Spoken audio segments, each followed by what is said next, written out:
Ahora sí, retomamos, capítulo 4. Hablando ellos al pueblo, vinieron sobre ellos los sacerdotes, con el jefe de la guardia del templo y los saduceos. Me gusta mucho cómo escribe Lucas, la verdad es muy dinámico y te hace sentir, o sea, usa palabras, aún los vas a ver, por ejemplo, cuando en el encarcelamiento de Pablo, más adelante, que te hace, sus palabras es como que les cayeron encima, o sea, casi así lo pinta. Entonces, disfruta la lectura, así,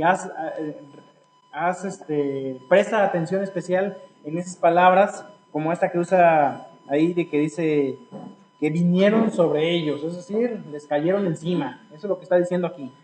Vinieron sobre ellos con el jefe, los sacerdotes, dice, con el jefe de la guardia del templo. El jefe de la guardia del templo, el templo, ustedes saben, tenía permitido tener como una especie de policías internos, una guardia interna. El templo era toda una mafia, tenían su propia moneda, todo. Ahí tenían hasta su propio ejército, por decirlo así. Así que los sacerdotes vinieron con la guardia del templo, vinieron con los saduceos. Los saduceos, ¿qué predicaban? ¿Se acuerdan qué es lo que no creían? La resurrección. Por eso dice versículo 2, resentidos de que enseñasen al pueblo y anunciasen en Jesús la resurrección de entre los muertos, cosa que los fariseos no les gustaba. O sea, ¿cómo que resucitó si no es resurrección? Entonces ese era el asunto. Interesante notar algo. Vemos conversión de fariseos, pero nunca vemos conversión de un saduceo. No sé si ustedes notaron eso. Hay varios fariseos que se convirtieron, pero no aparece en la Biblia. Quizás lo hubo. No aparece el nombre de ningún saduceo convertido. Versículo 3. Y les echaron mano. Es la misma idea que les cayeron encima. Les echaron mano y los pusieron en la cárcel hasta el día siguiente porque ya era tarde. Pero muchos de los que habían oído la palabra creyeron y el número de los varones era como 5,000. Así que aquí vemos un poquito, aquí quiénes son los perseguidores: sacerdotes, saduceos, fariseos, herodianos y varios grupos paganos eran enemigos de los cristianos. Esto motivó varias persecuciones narradas en el libro de los Hechos. Los saduceos eran un grupo minoritario, pero de gran influencia política y económica. Son los que inician la primera persecución. Motivos: que enseñasen al pueblo como si fueran rabíes, y segundo, lo de la resurrección. En el versículo 4 vemos que seguía creciendo la iglesia. El número de los varones ahora eran 5,000. Hay dos posibilidades que podemos encontrar aquí: que el número de los varones que habían oído la palabra con esa persecución y creyeron sean 5,000, o que tenemos 3,000 personas que habían creído antes, más los varones que fueron creyendo durante todo ese tiempo. En total, 3,000 más los que creyeron sumaban 5,000 varones. Yo creo más bien eso, ¿sí? Esa es mi posición. No limito número, porque antes dices 3,000 personas y ahora dices 5,000 varones. O sea que podía haber llegado ya, incluyendo mujeres y niños, podríamos conservadoramente decir que podrían llegar ya a 10,000 cristianos, 10,000 personas que han creído. ¿Sí? Así que aún pensar en que es una suma, 3,000 personas y ahora 5,000 varones, estaríamos hablando de que ya estaríamos alcanzando cerca de 10,000 cristianos para este momento. ¿Ok? Así que ambas posibilidades existen. Y dice, a ver, déjenme, me ubico aquí en el apunte, donde andamos. Dice en versículos 5, aconteció al día siguiente que se reunieron en Jerusalén gobernantes, los ancianos y los escribas, y el sumo sacerdote Anás y Caifás, y Juan y Alejandro, y todos los que eran de la familia de los sumos sacerdotes. Aquí están una vez más dando cuentas o llamados, digamos, por la autoridad. En este caso, por el mismo Sanedrín. Fíjate que estaban ahora rindiendo cuentas ante aquellos mismos que habían matado a Cristo. Jesús había sido juzgado ante el Sanedrín. y ahora ellos estaban siendo juzgados ante el Sanedrín. El Sanedrín, aquí está en la punta, dice, eran 71 hombres que constituían el Sanedrín, en recuerdo de Moisés y los 70 ancianos. Era el sumo sacerdote y 70 ancianos. Caifás, ustedes saben, si ya estudiaron vida de Cristo, ¿no? ¿No? Vida de Cristo, y a lo mejor en Mateo lo hayan visto que Caifás, si bien no era el sumo sacerdote, su suegro, Anás, no era el sumo sacerdote, había sido antes, aún conservaba ese título honorífico y seguía siendo parte del Sanedrín. El Sanedrín tenía autoridad religiosa y civil hasta donde lo permitía el gobierno romano, el gobierno romano. En este caso, el gobierno romano no les permitía llevar a la muerte a nadie, fue por eso que llevaron a Cristo a ser juzgado ante el gobierno romano. Pero ya ahora las cosas estaban calentando y eran capaces de hacerlo. Si nosotros vemos más adelante, Pablo permitió apedreamiento de personas sin ser juzgadas por el gobierno romano. ¿Por qué? Porque ya estaban... El judío trataba de llevar una buena relación con Roma.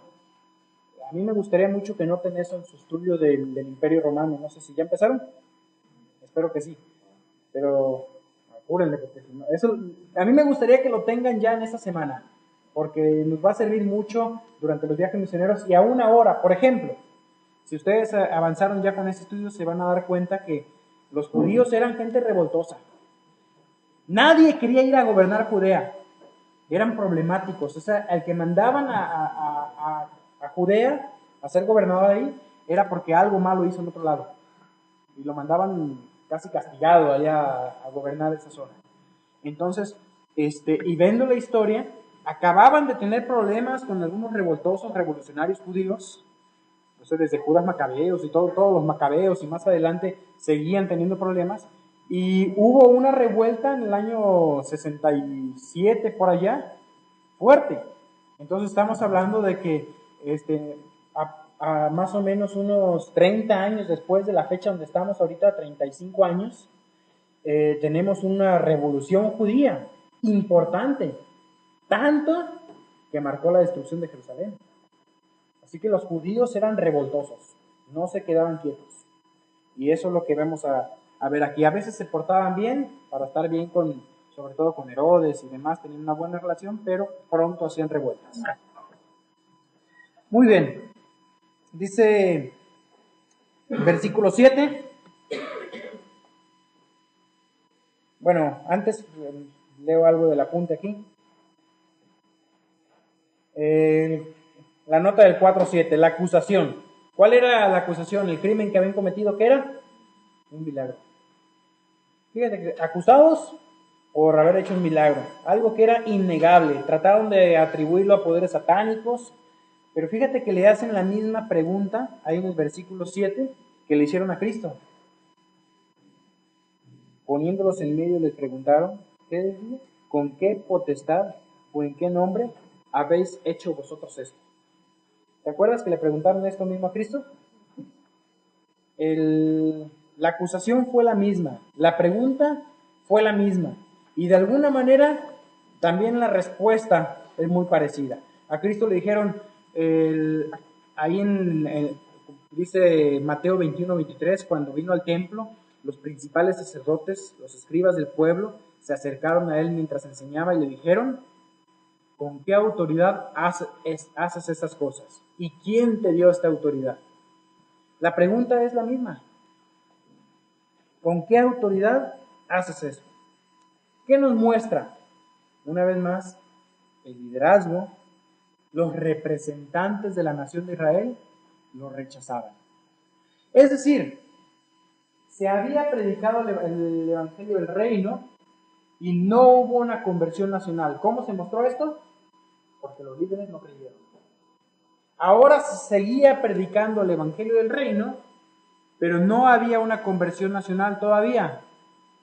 ¿Cómo se mostraba esto? Porque todavía seguían dudando de la autoridad que Dios había dado a Cristo, que Dios había dado a sus discípulos.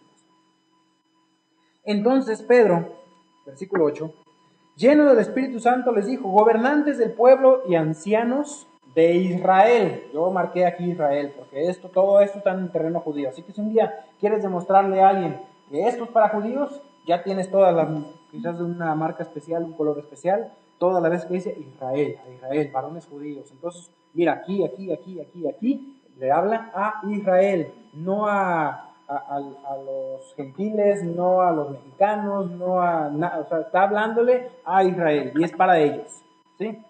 Entonces, por eso, esa es la razón por la cual lo tengo marcado aquí. Ancianos de Israel, en el 10 vuelvo a marcarlo ahí tengo la marca. Puesto que hoy se nos interroga acerca del beneficio, fíjate el crimen de haber hecho un beneficio a un hombre enfermo, de qué manera haya sido sanado, ¿esto es un crimen? Cristo también fue acusado por haber sanado a uno, ¿te acuerdas? El hombre de la mano seca. Por haberlo hecho en sábado, ¿cómo se puede? Y bueno, versículo 10. Sea, la palabra que sigue, es otra de las que yo marco, y Pedro usó mucho. Sea notorio. Sea notorio a todos vosotros y a todo el pueblo de Israel, que en el nombre de Jesucristo de Nazaret, a quien vosotros crucificasteis, y que en Dios resucitó de los muertos, fíjate que es la tercera vez que dice esto. En 2, 23 y 24 lo he dicho. Vosotros lo crucificasteis, Dios lo resucitó. En 3:15, vosotros lo crucificasteis, Dios lo resucitó. Y ahora lo vuelve a decir, vosotros lo crucificasteis, Dios lo resucitó de los muertos. Por Él, por Jesucristo, este hombre está en vuestra presencia sano. Este Jesús es la piedra reprobada por vosotros los edificadores, la cual ha venido a ser cabeza del ángulo. Este versículo cita el Salmo 118, 22. Es decir, lo conocieron perfectamente porque los salmos era el libro de cantos del templo. Así que cuando se lo citan, los apóstoles sabían, perdón, los sacerdotes sabían perfectamente que estaba citando la Biblia y que les apuntaba a ellos. Ustedes lo mataron, ustedes lo crucificaron, ustedes lo negaron. Pidiste cambio a un homicida. Y ahora, dice, Dios le resucitó. Este que ustedes rechazaron es la piedra rechazada. La piedra que desecharon los edificadores ha venido a ser cabeza del ángulo, dice el Salmo 118, 22. En otras palabras, el rechazo de Cristo ya estaba anunciado. Por los edificadores. ¿Quiénes son los edificadores? Los que debían ser los pastores de Israel, los sacerdotes, habían rechazado la piedra fundamental, la piedra clave, sin la cual el edificio no podía construirse. Este mismo versículo Jesús lo había citado cuando en Marcos capítulo 11 le preguntan, ¿con qué autoridad haces estas cosas y quién te dio autoridad para hacer estas cosas? ¿Sabes qué respondió Cristo? Le dice, yo también os diré, o sea, respondedme con qué autoridad hago, la respuesta de Cristo dijo, yo les contesto a esa si ustedes me contestan a esa otra. El bautismo de Juan era del cielo o de los hombres, respondedme. ¿Qué dijeron? No quisieron responder. Entonces él dice, tampoco yo les digo con qué autoridad hago estas cosas. Y en el siguiente capítulo, justo inmediatamente después de eso, cuenta la parábola que yo les había mencionado hace rato, la de los labradores malvados. O sea, ni bien no les contesta, habla de los labradores malvados. Mataron los labradores malvados, ¿a quién? A los siervos, luego al hijo, y después dice, ni aún la escritura habéis leído. Eso es Marcos 12:10. La piedra que desecharon los edificadores ha venido a ser cabeza del ángulo. ¿Te das cuenta? Hubo una pregunta. ¿Con qué autoridad? Cristo dijo, no la respondo. ¿Por qué? Porque la piedra que desecharon los edificadores vino a ser la piedra clave, la piedra fundamental. A los discípulos les llaman. ¿Con qué autoridad hacen ustedes esas cosas? ¿Y qué cita? Ustedes mataron a Cristo. ¿Quién era Cristo? La piedra fundamental. Misma pregunta, misma respuesta de Cristo.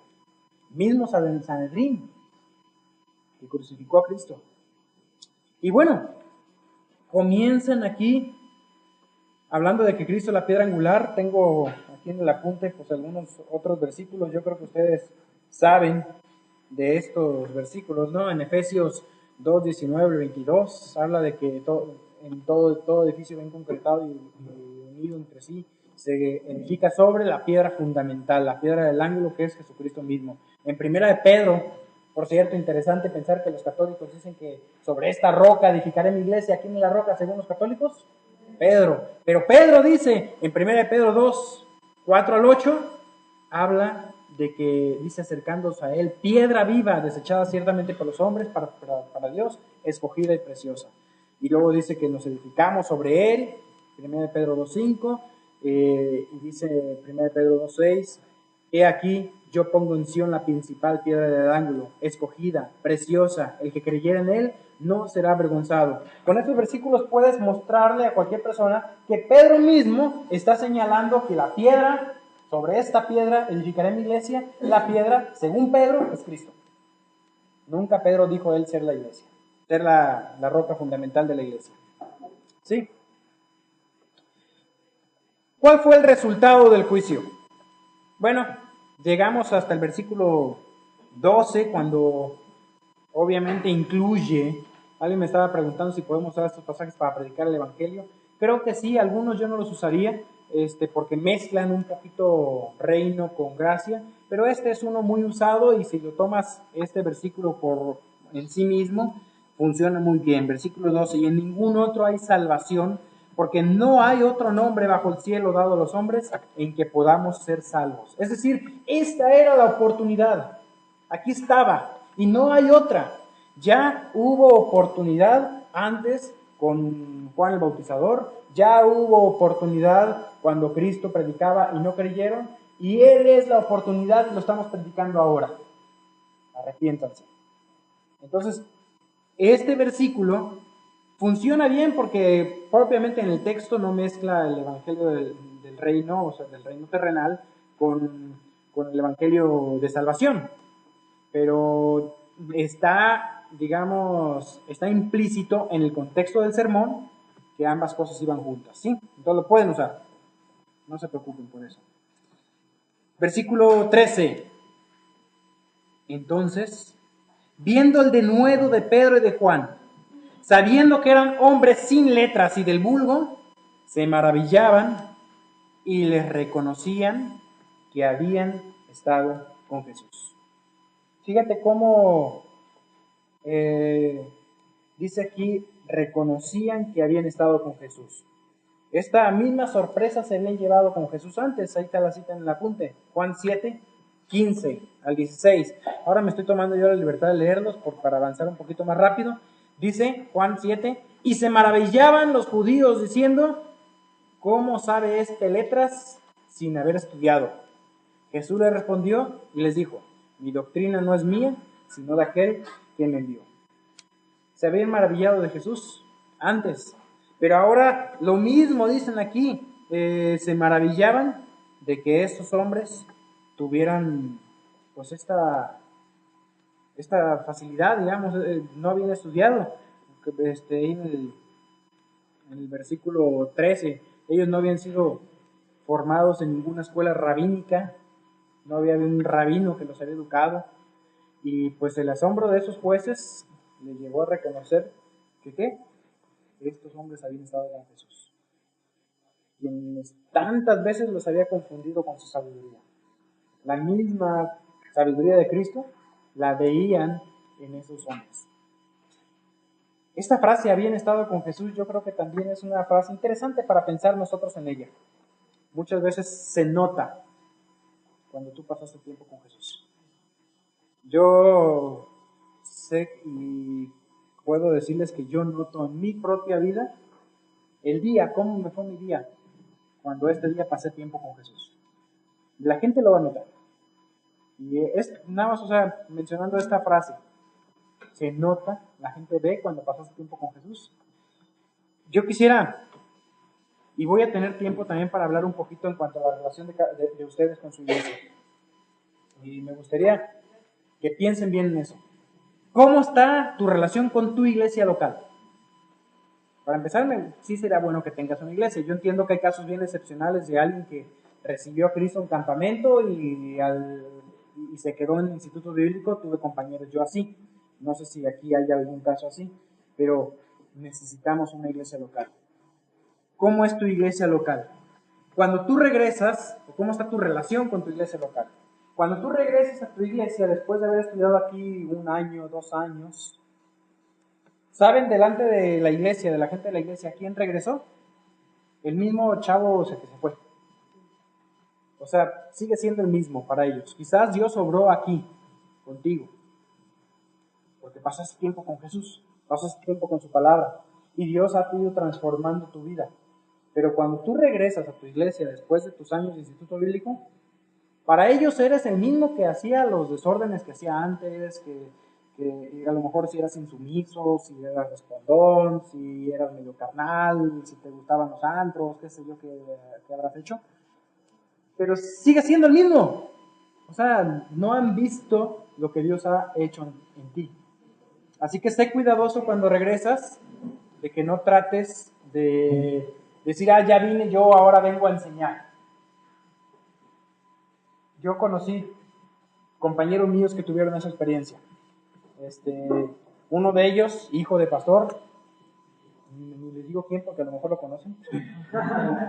Este hombre fue, estando acá, pues la iglesia lo conoció, el muchacho pues era medio noviero, se ponía de novios ahí con las muchachas de la iglesia, a veces escondidas. Entonces, ese es el concepto que tenía la iglesia de este muchacho. Fue allá, Dios trabajó en su vida, se casó, regresó, y cuando regresó después de 4 años o 3 años de instituto bíblico, no estoy seguro, ya casado, pues el papá, que había estado en contacto con él viendo los cambios que Dios había hecho en su vida, ¿saben qué hizo? Lo puso de pastor de la iglesia. Imagínense cuánto le costó a la gente de la iglesia que un muchacho carnal fuera su pastor. Para ellos era así. Ahora, ese lo pongo como ejemplo porque yo quiero que tú pienses bien en el tiempo que la gente de tu iglesia ha podido ver los cambios de tu vida y puedan ver, como dice aquí, que les reconozcan que habían estado con Jesús. Toma tiempo y a veces es bueno regresar a tu iglesia y ocupar el lugar de un miembro para que los miembros te conozcan antes de que tú tengas una posición de liderazgo. ¿Sí? Entonces, llévenla con calma ahí.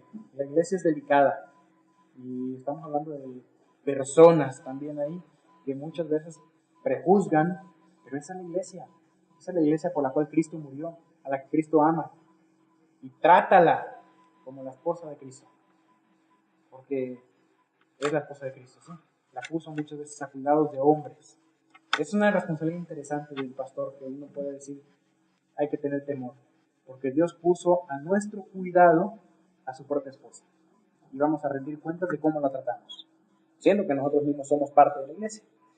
Muy bien, nada más una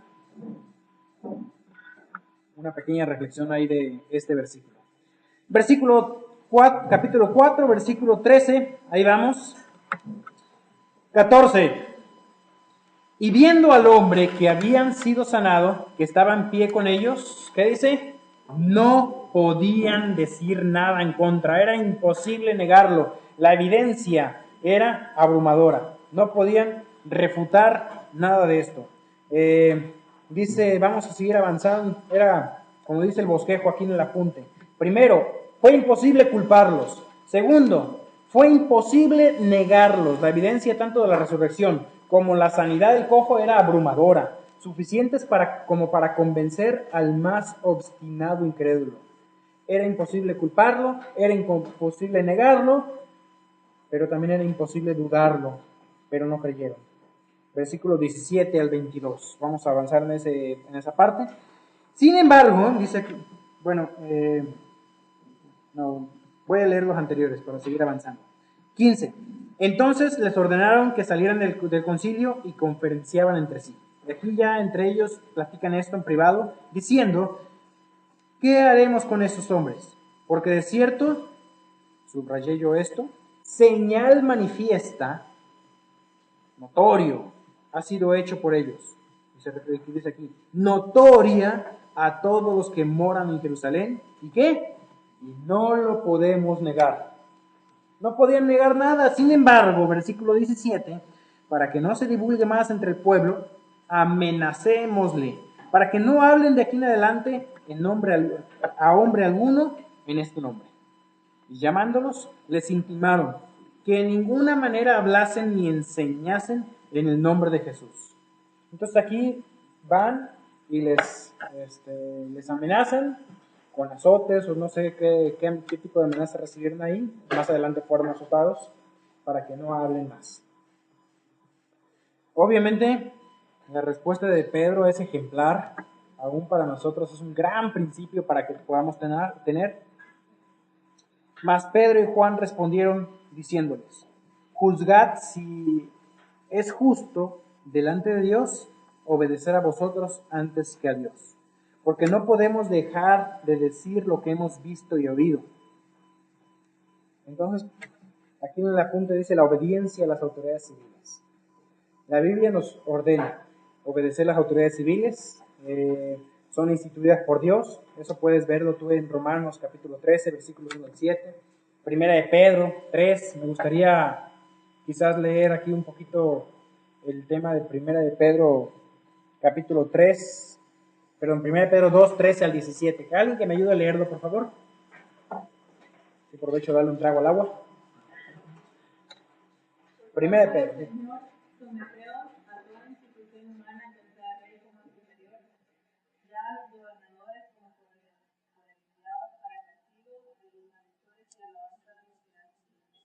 Porque esta es la voluntad de Dios, que haciendo bien hagáis callar la ignorancia de los hombres necesarios.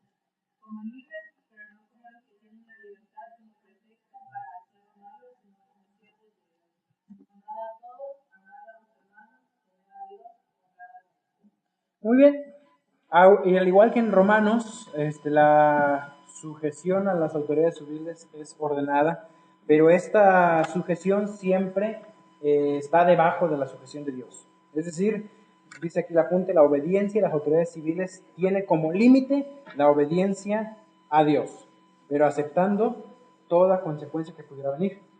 Es decir, yo rechazaré obedecer a las autoridades si esto va en contra de Dios. Pero pueden venir consecuencias sobre mi vida y las tengo que aceptar. Aún si me castigan las autoridades, tengo que sufrirlas. Aquí hay un tema también que uno puede desarrollar un poquito más, porque hay cosas que Dios manda y a veces Dios da dos órdenes que en la vida práctica se contradicen. No sé si me estoy explicando con eso. Por un ejemplo, una mujer de la iglesia, su esposo le dijo, te prohíbo ir a la iglesia. ¿Qué tiene que hacer? ¿Obedecer a Dios o obedecer a su esposo? Ahora, si ella dice, yo voy a obedecer a Dios y voy a seguir yendo a la iglesia, ¿está obedeciendo a Dios? Sí, en el aspecto de no dejar de congregarse, pero también hay otra orden de Dios. ¿Cuál dice? Que se someta a su esposo. Y ahí aumenta también todo esto en Pedro diciendo que por su conducta casta y respetuosa puede llegar a ganar a su esposo. Entonces, la desobediencia a su esposo se torna en una doble desobediencia, porque desobedece a su esposo y desobedece a Dios. Cuando esto sucede, podríamos ilustrarlo así. Dios es la cabeza. ¿A Dios quién se somete? Cristo. Cristo voluntariamente se sometió. ¿Sí? Dice ahí en Filipenses que Cristo no estimó el ser igual a Dios, iguales en todo sentido, como cosa que aferrarse, sino que se despojó a sí mismo haciéndose obediente hasta la muerte y muerte de cruz. Y por lo cual Dios, ¿qué hizo? Le exaltó hasta lo sumo, dándole un nombre que es sobre todo nombre. Eso es lo que debería ocurrir en un matrimonio. La mujer, siendo igual al esposo, es una voluntaria sujeción, y el marido debería exaltar a su mujer. Ahora, si el marido no lo hace, Dios lo hará. Pero cuando la mujer se somete al marido y el marido desobedece, por ejemplo, diciéndole, no vayas a la iglesia, y la mujer no va a la iglesia, ¿quién será juzgado porque la mujer no va a la iglesia? El marido. Pero si la mujer dice, no, yo voy a ir a la iglesia porque tengo que obedecer a Dios, la mujer lo que hace es sale de la cobertura espiritual de su esposo y ella está dando cuentas delante de Dios de esta desobediencia. ¿Sí? Y lo mismo ocurre en aspecto autoridades civiles. Las autoridades civiles son instituidas por Dios, así que un día darán cuentas de todas las cosas chuecas que habrán hecho directamente delante de Dios. Están investidos, tienen una investidura, que ¿cuál es? La que Dios les dio. ¿Sí? Entonces, si un policía, por ejemplo, en ejercicio de su deber, mata a alguien, ¿Dios le juzgará de asesinato? No, porque dicen Romanos también que no en vano lleva la espada, porque es servidor de Dios para castigar al que hace lo malo. ¿Sí? Así que dará cuentas delante de Dios de lo que hizo, y sin saberlo son siervos de Dios. De ahí puedo llegar a conclusiones, por ejemplo, un cristiano debería servir en el servicio militar, y qué pasa cuando un cristiano le ordenan disparar. O sea, todo eso cabe dentro de la sumisión. ¿Quién será juzgado por eso? Entonces, hay ciertos aspectos que a lo mejor no entramos ahorita en detalle, pero bajo ese principio de la cobertura, puedes tú llegar a tus propias conclusiones. ¿Ok? Nos toca seguir adelante entonces, porque vimos aquí la obediencia a las autoridades civiles, pero primero siempre obedecer a Dios. Sí, a ver.